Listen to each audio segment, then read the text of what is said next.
설교 중에서 가장 힘든 본문의 내용이 뭐냐면 계속 사람 이름 나오는 거 하고 계속 그 이름 나오는 거.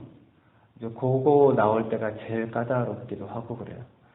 또 새벽에는 보니까 이름들이 또 계속 열거되면서 혀가 많이 꼬이지 않습니까? 조금 어렵지만 분명히 이것을 성경에 기록한 것은 분명한 이유가 있습니다. 그리고 이렇게 어렵지만 이것을 나열한 것은 그만큼 또 중요하기 때문에 성경에 기록된 것이죠. 우리가 계속 여호수아서를 묵상을 하고 있는데 여호수아서는 어떻게 보면 피해 역사입니다.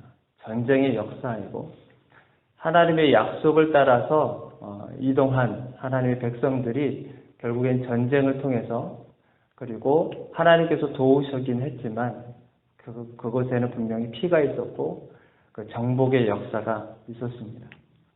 그래서 우리가 여호수아서를 보면서 인간적인 마음이 들 때가 많이 있어요. 꼭 이렇게까지 해야 되나? 이렇게까지 피를 보면서 그리고 서로 싸워가면서 해서 이 땅을 정복해야만 하는 건가? 그래서 인본주의적인 생각이 들 때가 가끔씩은 있어요. 그래서 우리가 생각을 이런 성경의 말씀을 볼 때마다 우리가 시선을 자꾸 바꿔야 되는 것은 뭐냐면 하나님은 과연 이것을 어떻게 보고 계십니까? 우리 인간적인 입장에서 봤었을 때는 이거는 너무나 잔인한 거고 진멸하라고 하고 피도 눈물도 없는 것 같고 비록 하나님을 믿지 않는 사람들이지만 그들도 생명이 있는 것이기 때문에 함부로 어떻게 어린아이까지 진멸하라고 했었을까? 그렇게 생각을 하기 시작하게 되면 하나님은 정말 나쁘신 분이시로 우리가 결론 질 수밖에 없어요. 이런 성경의 내용이 나올 때마다 우리가 시선을 자꾸만 하늘로 올려야 됩니다. 하나님은 과연 이 사건에 대해서 어떻게 보고 계시는가? 하나님을 어떻게 생각하고 계셔서 이것을 이끌어 나가고 계시는가? 그래서 성경을 이해할 때 우리 인간적인 생각들을 자꾸만 내려놓는 연습들이 사실은 필요하게 됩니다. 여호수아서 결국 우리가 계속 지켜봐왔지만 전쟁을 통해서 결국에는 많은 땅들을 다 점령을 했습니다.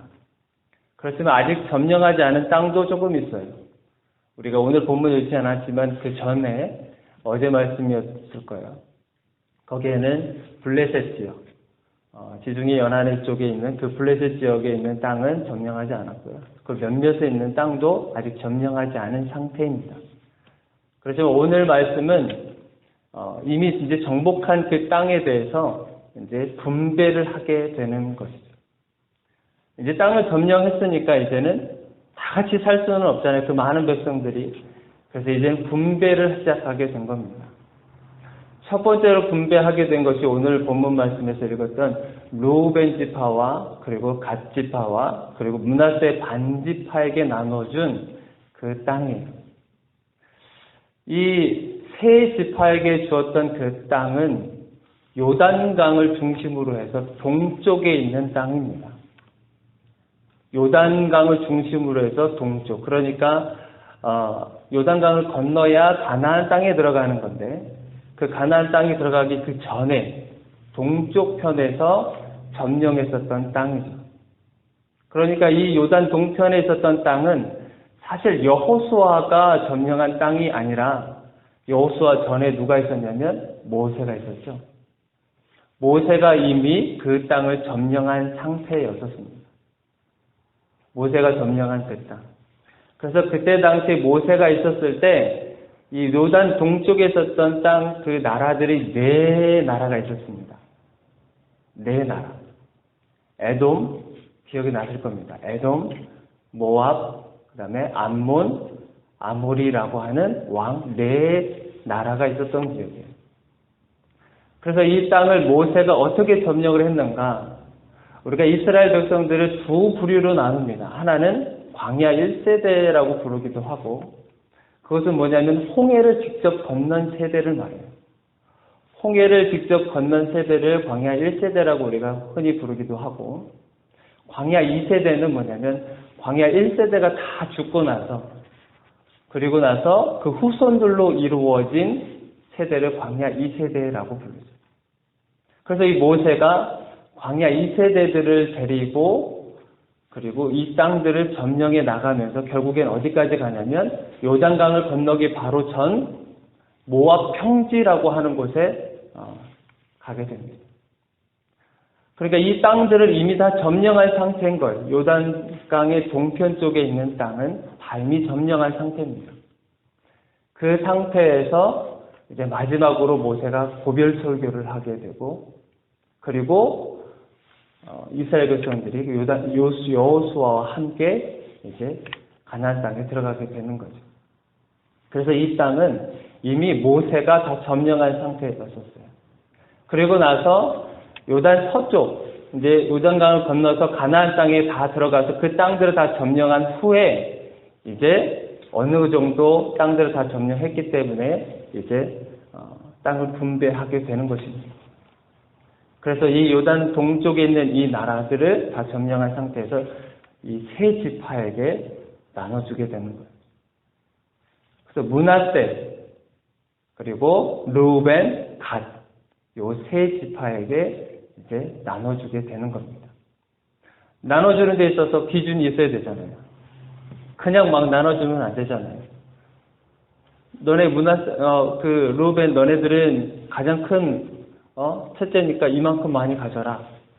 그리고 가짜 손은 조금이니까 이만큼만 가져라. 이렇게 할 수 있는 건 아니잖아요. 어떤 기준이 있어야 되잖아요. 그래서 그 기준을 우리 성경에 보니까 뭐라고 되어 있냐면 15절에 한번 보시겠어요? 모세가 르우벤 자손의 지파에게 그들의 가족을 따라서 기업을 주었습니다. 가족을 따라서 주었다. 24절에도 보니까 모세가 갓 지파 곧 갓 자손들에게도 그들의 가족을 따라서 기업을 주었다.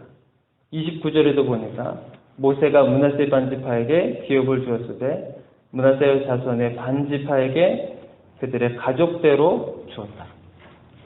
그들의 가족대로 주었다라고 하는 거예요. 가족 수에대로, 가정의 수에대로.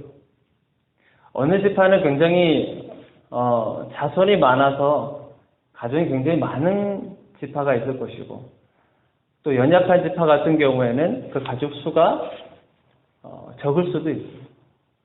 근데 동일하게 이것을 나눠주게 된다면 가족 수가 적으면은 그 땅을 다스릴 수 있고 통치할 수 있을까요? 절대 그럴 수가 없어요. 하나님의 배분 방법은 정말 공정하시고 공평하세요. 할 수 있는 만큼만 주시는 거예요. 할 수 있는 만큼만, 그 지파가 감당할 수 있을 만큼만 주시는 거죠. 더 이상도 그 이상도 아닌 거예요. 가족 수가 많은데 너무나 적게 주면 그 안에 싸움이 일어나고 다툼이 일어나겠죠.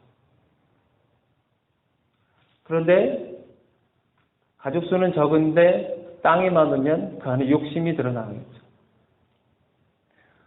우리가 하나님께서 우리를 창조하시고 다스리고 하셨던 것은 하나님의 정치 원리, 하나님의 경제 원리가 거기에 다 담겨 있습니다.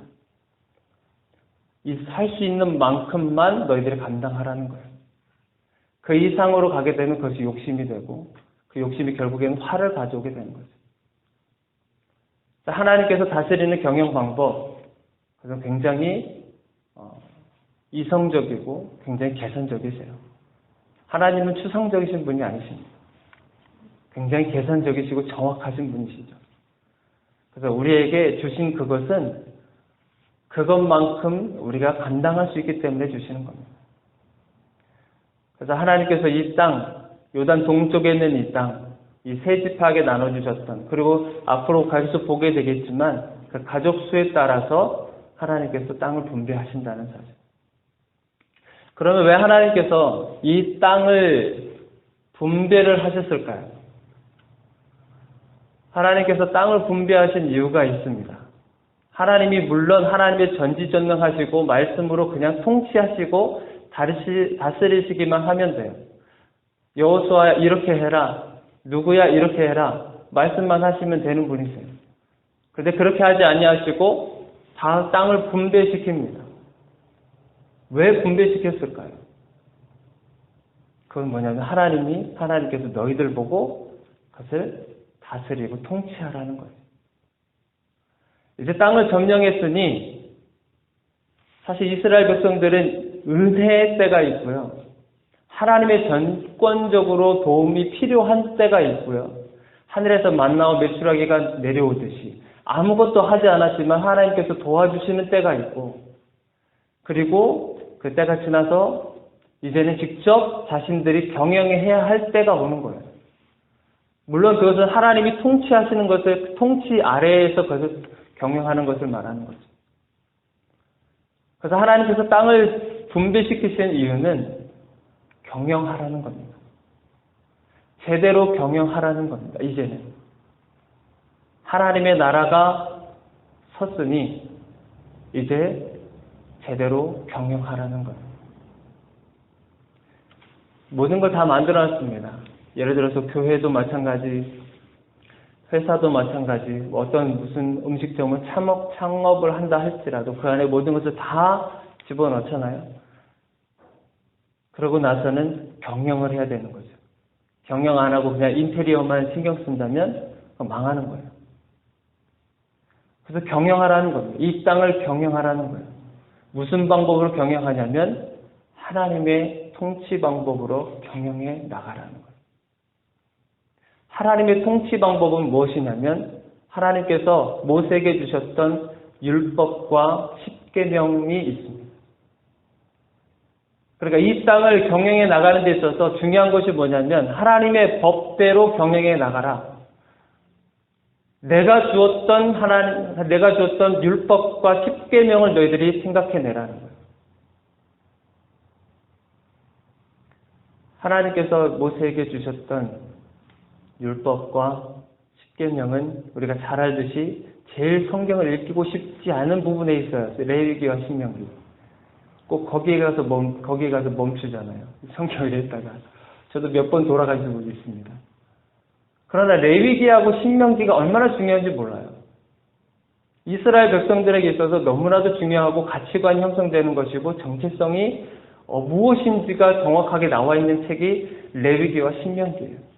그래서 내가 너희들에게 땅을 분배해 주었다. 이제 다스리는데 이제 율법과 십계명으로 하나님의 법대로 이것을 이 땅을 경영해 나가라. 그 말씀이십니다. 우리에게 오늘날 주신 하나님의 기업이 있습니다. 우리에게는 여러분들의 가정을 허락해 주셨고, 때로는 직장을 허락해 주셨고, 때로는 우리 몸을 허락해 주셨고, 때로는 재정을 허락해 주셨고, 때로는 권력을 허락해 주시기도 했습니다. 그래서 우리에게 주신 기업과 그리고 우리에게 주신 복일 수도 있습니다. 그것을 주었으면 이제는 어떻게 하라는 겁니까? 그것을 잘 다스려라는 거예요. 그것을 잘 통치하라는 말씀입니다. 그것을 가지고 이리저리 칼을 휘두르듯이 바벨론의 그 통치 방법처럼 피라미드 구조처럼 그렇게 누군가를 밟아서 나를 이렇게 세우는 것이 아니라 그것을 하나님의 방법으로 통치해 나가고 다스리라고 우리에게 주신 겁니다. 그것을 못하기 때문에 우리나라가 힘든 거예요. 그것을 못하기 때문에 우리 가정이 힘든 거고, 그것을 못하고 있기 때문에 이 나라가 힘든 거고 전 세계가 힘든 겁니다. 우리가 다시 회복해야 되는 것은 뭐냐면 하나님의 통치 방법입니다. 하나님의 다스리심의 그 방법을 우리가 회복해야 되는 겁니다. 그래서 오늘 이 시간 여러분들 함께 기도하실 때 하나님, 나에게 주신 기업이 이것 있습니다. 나에게 물질도 주셨고 건강도 주셨고 나에게 이런 환경도 허락해 주셨는데 주님, 제가 그럼 이것을 하나님의 방법으로 어떻게 통치 나가면 되겠습니까? 순간순간마다 나에게 주님 지혜를 더해 주셔서 하나님, 제가 이스라엘 백성들처럼 계속해서 넘어져가는 그런 백성들이 아니라 하나님의 나라를 잘 이끌어갈 수 있는 그런 하나님의 리더십을 가지고 있는 자가 되기를 간절히 소망합니다. 그것을 위해서 함께 기도하기를 원합니다. 하나님께서 여러분들에게 귀한 복과 기업을 허락해 주셨습니다. 이제는 그것을 위해서 하나님의 영광을 위해서 내가 어떻게 다스릴 것인가 기도하시는 귀한 시간 되기를 주님의 이름으로 축원드립니다. 기도하겠습니다.